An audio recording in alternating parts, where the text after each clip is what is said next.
Hello students. Now we have the example 4.12 of our NCERT और इस example में we have the three statement. In this example 4.12 we have the three statement और तीनों statements को हमें one by one क्या करना है, हमसे उनकी एप्लीकेशन एक्सप्लेनेशन पूछी गई है, तो let explain one by one. तो सबसे पहले मैंने स्टेटमेंट 1 लिया है, इसको हम देखते हैं। A current carrying circular loop lies on a smooth horizontal plane, यानी हमारे पास एक लूप है और वो कैसा है प्यारे बच्चों, हॉरिजॉन्टल है, ठीक है ना। तो ये हमारे पास एक लूप और ये लूप कैसा है, हॉरिजॉन्टल, ठीक। Can a uniform magnetic field be set up in such a manner that the loop turn around itself, यानी around the vertical axis। तो ये मैंने बताया था कि प्यारे बच्चों हमारे पास जो, मान लीजिए ये आपको लूप दिखाई दे रहा है, this is the circular loop और ये इसके बीच में से, इसके सेंटर से और इसके परपेंडिकुलर क्या है, इसकी एक्सिस। सर्कुलर एक्सिस मैंने आपको बताया था क्या बात होती है, दो बात होती है, सेंटर से पास होती है और सर्कल की सर्कमफ्रेंस के परपेंडिकुलर होती है। तो देख लीजिए इस वक्त हमारा लूप कैसा है प्यारे बच्चों, वर्टिकल पोजीशन में, तो एक्सिस कैसी है, हॉरिजॉन्टल पोजीशन में। क्लियर हो गया, लूप वर्टिकल है तो एक्सिस कैसी है, हॉरिजॉन्टल। और यही लूप अगर हॉरिजॉन्टल हो जाए तो एक्सिस क्या हो जाएगी, वर्टिकल हो जाएगी। लूप कैसा है, वर्टिकल, एक्सिस हॉरिजॉन्टल, और यही लूप अगर हॉरिजॉन्टल हो जाए तो एक्सिस क्या हो जाती है, वर्टिकल। तो ये हो जाएगी प्यारे बच्चों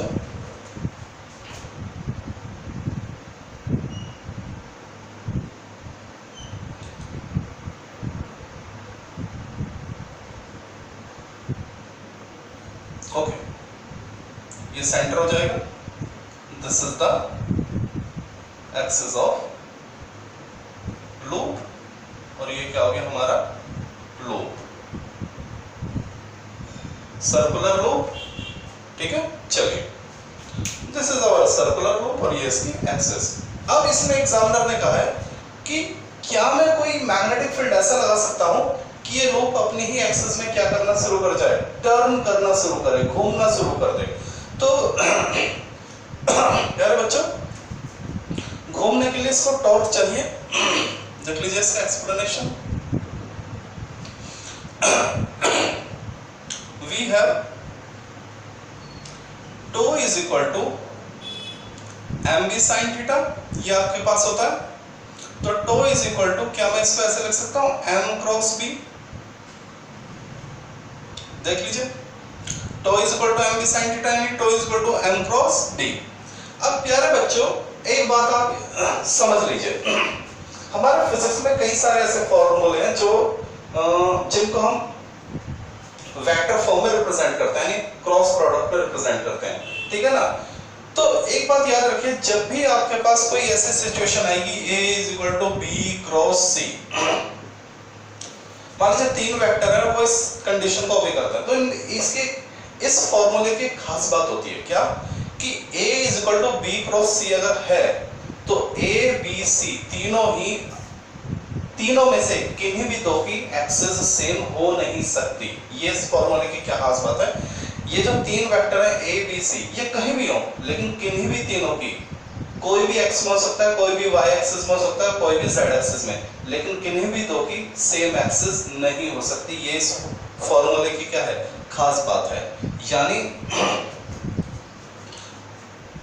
out of tau comma M and B, ये कह दीजिए कि ये तीनों क्या होंगे, अलग अलग डायरेक्शनल एक्सिस में एग्जिस्ट करेंगे। टो शुरू से देख लीजिए, since tau is equal to M cross B, अब ये कैसा आया, hence tau comma M comma B must exist in different axis, यानी ये तीनों ही क्या होंगे, अलग अलग एक्सिस में होंगे। ये फर्क नहीं पड़ता कौन एक्स में होगा, कौन वाई में होगा, कौन जेड में होगा, लेकिन इन तीनों में से कोई भी तो सेम एक्सिस में हो नहीं सकते, क्योंकि अगर ये इस फॉर्म को क्या करते हैं, सेटिस्फाई करते हैं। तो M B must exist in different direction. तो देखते हैं क्या ये कंडीशन होती है। तो देखिए बेटा, हमसे कहा गया है इस लूप को एक्सिस के अबाउट क्या करो, घुमाइए। यानी देखिए ऐसे हमें इसको घुमाना है, ऐसे ऐसे। तो जरा ध्यान दीजिए, जरा इन तीनों की डायरेक्शन देखते हैं। फॉर एग्जांपल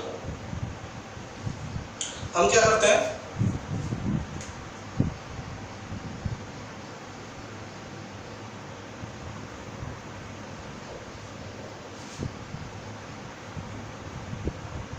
ये हो गया हमारा एक्स एक्सिस, ओके, और ठीक है,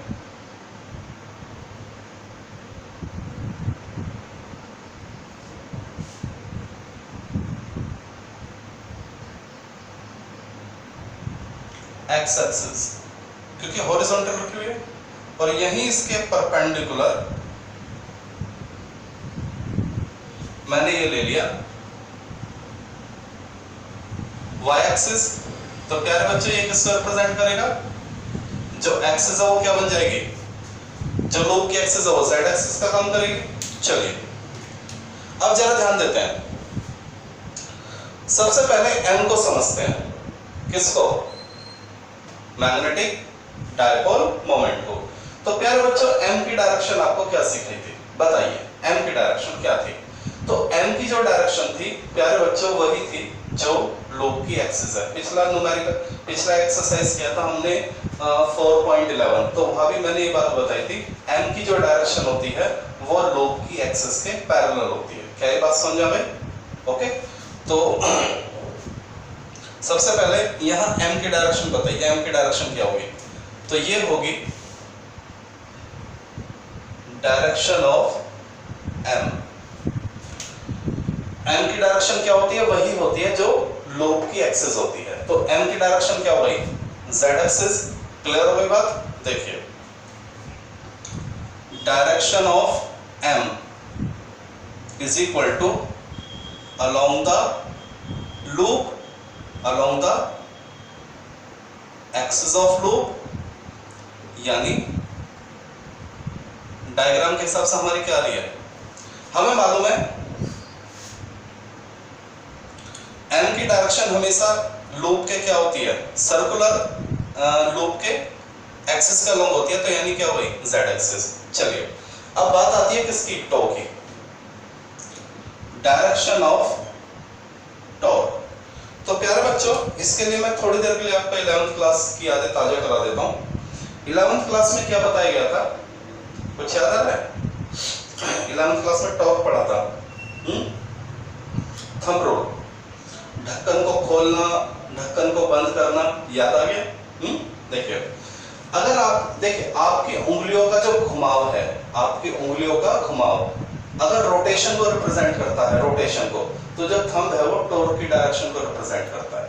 क्लियर हो बात है, याद रखिए 11th क्लास में उंगलियों का जो घुमाव है, उंगलियों का जो घुमाव है, ठीक है, वो अगर रोटेशन को रिप्रेजेंट करता है तो थंब किसको रिप्रेजेंट करेगा, टॉर्क को। क्लियर हो गया। चलिए वो याद कीजिए, ऐसे ऐसे ऐसे ऐसे घुमाना, तो ढक्कन ऊपर की ओर खुलता था, तो और ऐसे करते थे उल्टा तो नीचे आता था। तो देखिए ये देखिए जरा इसको समझिए, ये रहा हमारा सर्कुलर लूप जो कैसा है, हॉरिजॉन्टल, ठीक है, और इसको ये है इसकी एक्सिस, बीच में से जा रही है, एक्सिस दिखाई दे रही। अब हम इसको जरा ध्यान देना, मेरी उंगलियों को देखना, मैं इसको ऐसे घुमाता हूं, देखना जरा थोड़ी देर के लिए आपको, मैं मेरी उंगलियों को देखना, जिधर मेरी उंगलियां जाएगी ये ऐसे ही घूमेगा। क्लियर हो गई बात नहीं, ये देखिए, ये बात समझे भाई, ये समझो, इसको मैं कैसे घुमा रहा हूं, ऐसे घुमा रहा हूं, जरा ध्यान देना, ये मैंने इसको ऐसे घुमाया, ऐसे घुमाया, तो देखिए अंगूठा किधर है, अपवर्ड है नहीं, देखिए ये समझे बात है। तो आपको सर ऐसे भी घुमा रहा है, उल्टा भी घुमा, बिल्कुल घुमा सकते हो, ऐसे घुमाइए तो अंगूठा किधर होगा, डाउनवर्ड। आप इसको चाहे क्लॉकवाइज घुमाइए चाहे एंटी क्लॉकवाइज घुमाइए। देखिए ऐसे घुमाएंगे तो थंब ऊपर है, और उल्टा घुमाऊंगा, बात समझ में, ये या ऐसे, तो एक बार या तो थंब ऊपर रहेगा या नीचे रहेगा। देखिए अगर ये कॉइल हॉरिजॉन्टली घूमता है, अगर ये कॉइल कैसे घूमेगा, हॉरिजॉन्टली, तो थंब या तो ऊपर रहेगा या नीचे रहेगा, बात समझ में। और अगर ये कॉइल वर्टिकल घूमता है तो या तो थंब आपसे दूर रहेगा या थंब आपके पास रहेगा। क्या ये बात समझ में? ओके, तो डायरेक्शन ऑफ टॉर्क, ठीक है, गिवन कैसा होती है, perpendicular to direction of rotation. Direction of torque क्या होती है, perpendicular to the direction of rotation. तो बेटा आपकी जो रोटेशन है, ओमेगा क्या है, रोटेशन, ओमेगा क्या है, रोटेशन। तो बताइए रोटेशन किधर हो रही है, एक्स वाई प्लेन में हो रही है नहीं, रोटेशन कैसे हो रही है, हॉरिजॉन्टल। कॉइल कैसी है, हॉरिजॉन्टल। रोटेशन कैसा हो रहा है, हॉरिजॉन्टल। और हॉरिजॉन्टल में कौन कौन एक्सिस है, एक्स और वाई। तो कॉइल घूम रही है एक्स वाई प्लेन में, तो बताइए परपेंडिकुलर क्या होगा, जेड होगा या नहीं होगा, तो is equal to Z axis. Rotation is in X Y plane. Rotation कहां हो रहा है, एक्स वाई प्लेन में, तो एक्स वाई प्लेन के परपेंडिकुलर कौन होगा, जेड एक्सिस। तो जरा मजेदार बात देखिए, एम और टो की डायरेक्शन क्या हो गई, सेम हो गई। तो यानी मैग्नेटिक फील्ड एग्जिस्ट ही नहीं करेगा, ऐसा रोटेशन होगा ही नहीं मैग्नेटिक फील्ड की वजह से। तो होगा, मैकेनिकली कर सकते हैं, ये रोटेशन आप मैकेनिकली कर सकते हैं खुद, लेकिन मैग्नेटिक फील्ड तो नहीं कराएगा। क्यों?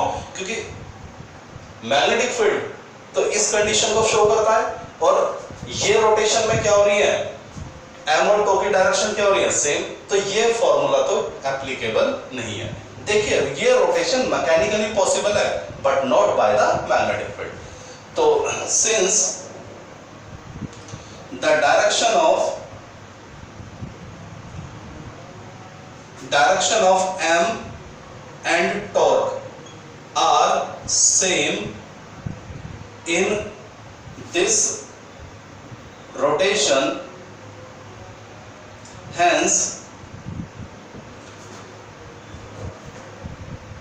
tau is equal to m cross b is not applicable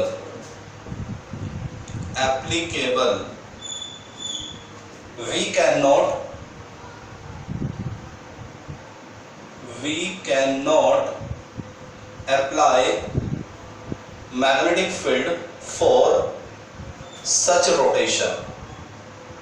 ऐसे रोटेशन के लिए हम मैग्नेटिक फील्ड अप्लाई नहीं कर सकते, या मैग्नेटिक फील्ड ऐसा रोटेशन प्रोवाइड नहीं करेगा।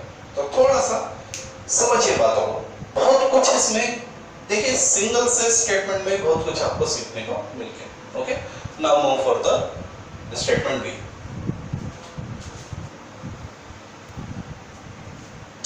In the B part of this numerical, what statement we have? A current carrying circular loop is located in a uniform magnetic field. If the loop is free to turn, what is its orientation for stable equilibrium? Show that in this orientation the fluxes of total field is maximum। प्यारे बच्चों, थोड़ा सा मैं आपको chapter 1 की बातें याद दिलाना चाहता हूँ। वहां पर एक टर्म आता था इलेक्ट्रिक डायपोल, और उस इलेक्ट्रिक डायपोल थोड़ा सा देख लीजिए बातें, उसमें एक पॉजिटिव चार्ज था, एक निगेटिव चार्ज था, और ये था P। याद आ गया? P क्या था? Dipole, electric dipole moment, P electric dipole moment. और ये कुछ ऐसा एक हमारे पास क्या था, मैग्नेटिक फील्ड था। क्या था? Magnetic field. बात समझा गई? और ये P क्या था? ये P घूमता था। बात समझा गई? इतना घूमता था कि ये क्या हो जाए, ये मैग्नेटिक फील्ड के क्या हो जाए, डायपोल मैग्नेटिक फील्ड के पैरेलल हो जाए। डायपोल मैग्नेटिक फील्ड के क्या हो जाए, पैरेलल, यानी कितना घूमना पड़े, थीटा घूमना पड़े। बात समझा गई? जो P है वो घूम के किसके पैरेलल हो जाए, B के पैरेलल हो जाए। ये थी हमारी चैप्टर 1 की बातें। एक हमारे पास dipole, electric dipole, positive charge negative charge, और पी की डायरेक्शन कहां से कहां तक बताइए, कहां से कहां तक पी की डायरेक्शन होती थी, ठीक है। और फिर उस डायपोल को जब मैग्नेटिक फील्ड में रखते थे तो वो क्या करता था, रोटेट करता था। क्या करता था, रोटेट करता था, ठीक है। तो वही हमसे कहा गया है, देख लीजिए what we have, a circular loop is free, is located in a magnetic field, ठीक है। तो देख लीजिए, हम ऐसे समझ सकते हैं कि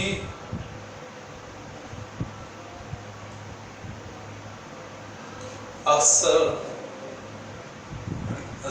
loop to free to turn what is the orientation of the, तो देख लीजिए, समझ लीजिए इस चीज को, ठीक है ना।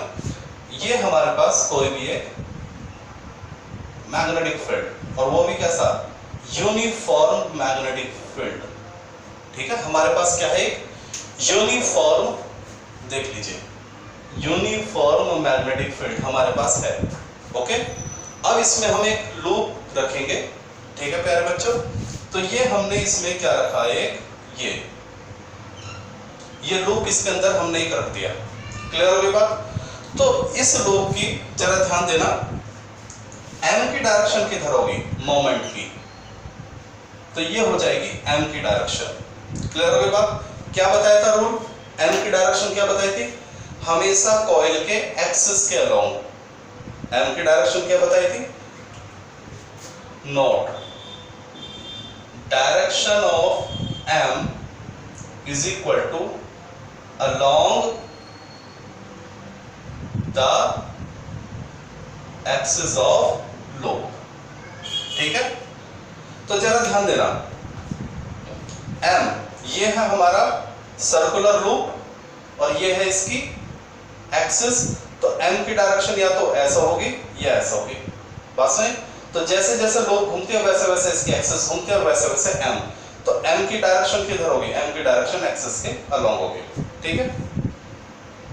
अगर कॉइल कैसी है, हॉरिजॉन्टल, तो एक्सिस कैसी होगी, वर्टिकल, m भी क्या होगा, वर्टिकल।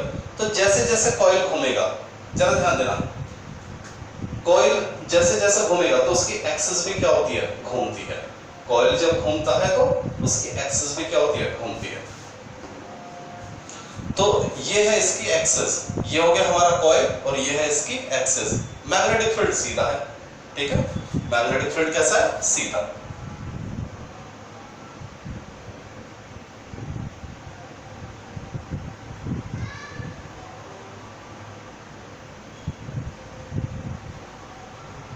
ये है हमारी कॉइल, ठीक है, और ये है मैग्नेटिक फील्ड, ये है मैग्नेटिक फील्ड, क्लियर हो गया बेटा। चलिए अब इस कॉइल को घुमाया गया। अब ये जो कॉइल है ना, ये कॉइल है फ्री, ये कॉइल क्या है, फ्री है, कोई बाउंडेशन नहीं है। तो प्यारे बच्चों, पी की टेंडेंसी क्या होती थी, इलेक्ट्रिक डायपोल मोमेंट का नेचर क्या था, इलेक्ट्रिक डायपोल मोमेंट हमेशा क्या करता था, स्मॉल पी, वो अपने आप को इलेक्ट्रिक फील्ड के पैरेलल करता था। याद आ गई बात। पी की टेंडेंसी क्या होती थी, पी की टेंडेंसी होती थी P is equal to Q into 2A, याद आ गया। तो P हमेशा अपने आप को डायपोल को ऐसे घुमाता था, जब P है वो डायपोल को ऐसे घुमाता था कि P किसके पैरेलल हो जाए, मैग्नेटिक फील्ड के। तो यही M इस कॉइल को इस तरह से घुमाएगा कि M किसके पैरेलल हो जाए, P के। वहां जो काम स्मॉल p करता था, वहां यहां ये काम कौन करेगा, m करेगा। क्लियर हुआ नहीं। इलेक्ट्रिक फील्ड में जो रोल p का है, मैग्नेटिक फील्ड में प्यारे बच्चों वही रोल m का है। इस बात को समझ लीजिए। चलिए तो करते हैं सॉल्व, लेट्स सॉल्व। बहुत ही सिंपल सा है। Since coil is free, coil कैसी है बेटा, फ्री है, ध्यान देना, loop is free. Since coil, coil कह दो, सिंस कॉइल बोलो या लूप बोलो, एक ही बात है। Since loop is free, hence M try to make itself parallel to B B. अगर ये लूप फ्री है तो ये लूप क्या करेगा बताइए, ये लूप अपने आप को, ये किसकी डायरेक्शन, एम की डायरेक्शन, देखिए लूप घूम गया तो एम भी घूम जाएगा। देखिए अभी ये कंडीशन है और अब क्या हो गया, घूम गया ऐसे, ठीक है। पहले ये कंडीशन है, अब ये लूप घूम गया, तो एम पहले ऐसे था, अब एम सीधा हो गया मैग्नेटिक फील्ड में। तो मैग्नेटिक फील्ड की डायरेक्शन तो नहीं बदलेगी, मैग्नेटिक फील्ड तो वही रहेगा जहां ये था। क्लियर हो गया?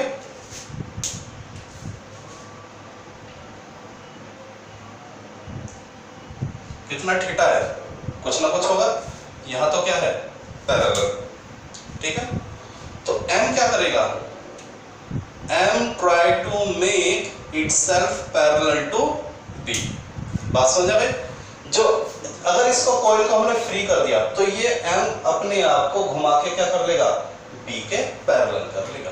क्या ये बात समझ में? तो सीधी सी बात पूछी थी, हमारे पास एक कॉइल है, फ्री है, मैग्नेटिक फील्ड में रखा तो क्या होगा, तो कॉइल का जो m है मैग्नेटिक मोमेंट वो अपने आप को b के पैरेलल करेगा, ये उसका नेचर होता है, ठीक है, ओके। और जब b और m पैरेलल हो जाते हैं इसको बोलते हैं स्टेबल इक्विलिब्रियम, और जब b और m एक दूसरे के अपोजिट होते हैं उसको बोलते हैं क्या होते हैं, अनस्टेबल इक्विलिब्रियम। तो देखिए when m become parallel to b, this is called stable equilibrium। इसको हम क्या बोलेंगे, स्टेबल इक्विलिब्रियम। आपसे पूछा गया है स्टेबल इक्विलिब्रियम क्या होता है, तो आप बोलेंगे, इसी में पूछा गया what is orientation of stable equilibrium, तो आपने बता दिया कि जब m और b एक दूसरे के पैरेलल हो जाएंगे तो उसी को हम क्या बोलेंगे, स्टेबल इक्विलिब्रियम। अच्छा, इसी न्यूमेरिकल में तीन बातें पूछी गई हैं। एक तो वो कैसे फ्री रोटेट करेगा आपने बता दिया, जब वो फ्री होगा तो m घूम के b के पैरेलल हो जाएगा। दूसरी बात पूछी स्टेबल इक्विलिब्रियम के लिए ओरिएंटेशन क्या होगा, तो आपने बता दिया जब m b के पैरेलल हो जाएगा उसी को स्टेबल इक्विलिब्रियम कहते हैं। फिर से ने पूछा है इस ओरिएंटेशन में प्रूफ कीजिए जो फ्लक्स होगा वो मैक्सिमम होगा। तो भाई प्यारे बच्चों, आपको फ्लक्स का फॉर्मूला याद है? देखिए एक बात तो हमने ये बता दी, दूसरी बात हमने ये बता दी, और तीसरी फ्लक्स का फॉर्मूला याद है, E इंटू एरिया, याद आ गया, E A cos थीटा है प्यारे बच्चों। बस यहाँ पे E का काम कौन करेगा, यहाँ पे E का काम मैग्नेटिक फील्ड करेगा। E लिखोगे तो इलेक्ट्रिक फ्लक्स, B लिखोगे तो मैग्नेटिक फ्लक्स। क्या ये बात समझ आ गई? और यहाँ पर थीटा कितना है प्यारे बच्चे बताइए, यहाँ B, यहाँ पर थीटा कितना है 0 डिग्री, क्योंकि दोनों पैरेलल हैं। तो देखिए phi is equal to B into A cos 0, ठीक है, यानी phi is equal to B dot A यानी मैक्सिमम। तो इस केस में जब फ्लक्स होगा वो क्या होगा, मैक्सिमम होगा, क्योंकि जो मैग्नेटिक लाइन है वो ज्यादा से ज्यादा इस एरिया के अंदर से क्या करेंगी, पेनिट्रेट करेंगे। बात समझ में? जब m b के क्या हो जाएगा पैरेलल, तो ज्यादा से ज्यादा मैग्नेटिक लाइन एरिया में से पास आउट होंगे, तो फ्लक्स क्या होगा, मैक्सिमम होगा। तो this is the explanation of statement B.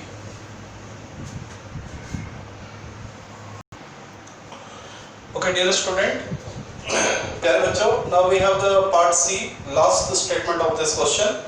A loop of irregular shape carrying current is located in an external magnetic field.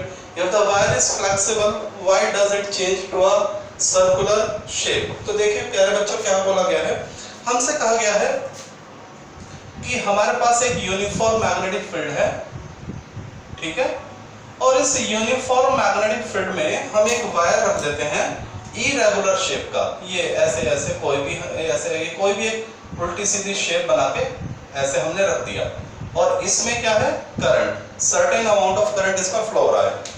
तो वी हैव अ वायर जिसकी शेप फिक्स नहीं है, इरेगुलर शेप है, और उसको उठा के हमने मैग्नेटिक फील्ड में रख दिया है। तो हमसे कहा है कि अगर ये वायर फ्लेक्सिबल है, बहुत ही लचीला है, बहुत ही फ्लेक्सिबल है, तो क्या होगा हम देखते हैं थोड़ी देर बाद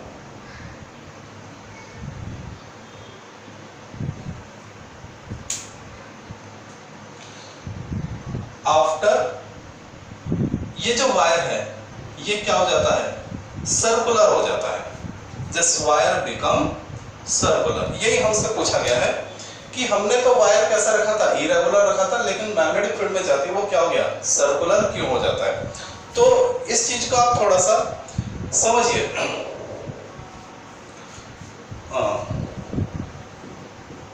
we have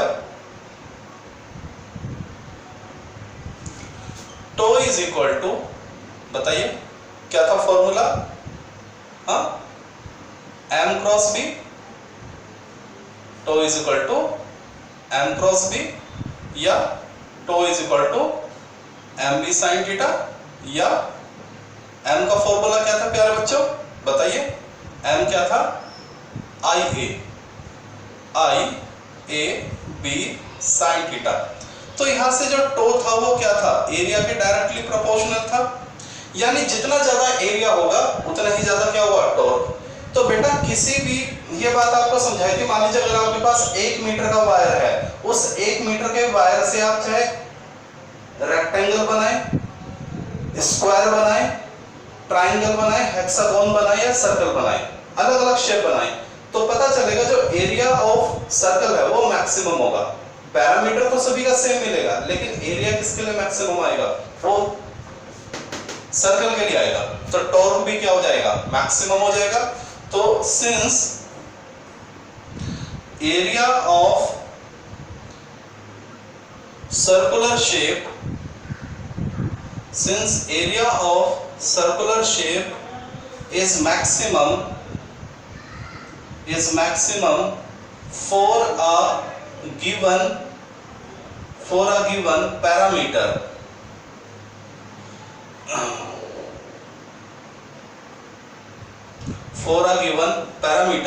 hence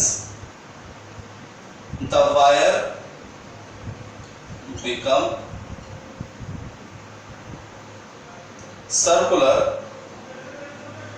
to for maximum torque, clear हो गया।